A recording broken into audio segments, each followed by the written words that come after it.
మొత్తం ట్రావెల్స్ అన్నీ కూడా చాలా వరకు ఆపుకున్నారు వాళ్ళే స్వచ్ఛందంగా. కొన్ని ఏంటంటే ఆర్టీఓలు పట్టుకొని కొన్ని వెహికల్స్ని సీజ్ చేయడం జరిగింది. ఈ సీజ్ చేయడం అంటే మనకు మొన్నటి వరకు కూడా కొత్త వెబ్సైట్ వచ్చినంత వరకు కూడా స్లీపర్ లేకుండా సీటింగ్ అనే దాంతోనే ఉన్నాయి. ఈ సీటింగ్తో అందరూ రిజిస్ట్రేషన్ చేయించుకున్నారు. అప్పుడు దాని సీటర్ని స్లీపర్ కింద మార్చుకున్నారు. అప్పటి నుంచి గవర్నమెంట్ అనేది ట్యాక్సులు కట్టించుకుంటుంది, తిరుగుతున్నారు వెహికల్స్. అప్పటి నుంచి ఇప్పటి వరకు ఎవరు అబ్జెక్షన్ చేయలేదు దాన్ని. ఇప్పుడు కొత్తగా ఇన్సిడెంట్ జరిగిన తర్వాత సీటరు స్లీపర్ చేయాలా, ఈ కొత్తగా వచ్చిన సైట్లో ఏంటంటే స్లీపర్ అనేది కనిపిస్తుంది. దాన్ని ఎవరు కూడా మోడిఫై ఎవరు చేసుకోలేదు.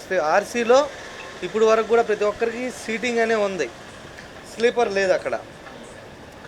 ఇప్పుడు కొత్తగా ఇప్పుడు రిజిస్ట్రేషన్ అయిన వెహికల్స్లో స్లీపర్ అనేది వస్తుంది మనకు. ఇంతకుముందు 2018, 2019 అంతకుముందు ఓల్డ్ వెహికల్స్ అంతా సీటింగ్ అనే ఉంది. ఇప్పుడు ఈ ఇన్సిడెంట్ జరిగిన తర్వాత ఈ సీటింగ్ స్లీపర్ అనేది మెయిన్ హైలైట్ అయింది. ఇక్కడ అందరు సీటింగ్ తీసుకొని స్లీపర్ చేసుకొని వెహికల్స్ తిప్పుతున్నారు అని హైలైట్ చేశారు.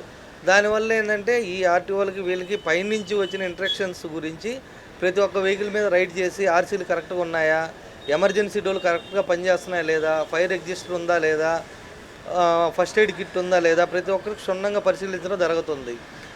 ఈ సీటింగు ప్రాబ్లం వల్ల చాలామంది స్వచ్ఛందంగా ఆర్సీలు మార్చుకునేదానికి ఓనర్లు వాళ్ళే స్వచ్ఛందంగా వెహికల్స్ ఆపుకొని ఈ ఆర్సీలు తీసుకొని ఆర్టీఓ ఆఫీసుల్లో మార్చుకునేదానికి ప్రయత్నిస్తున్నారండి.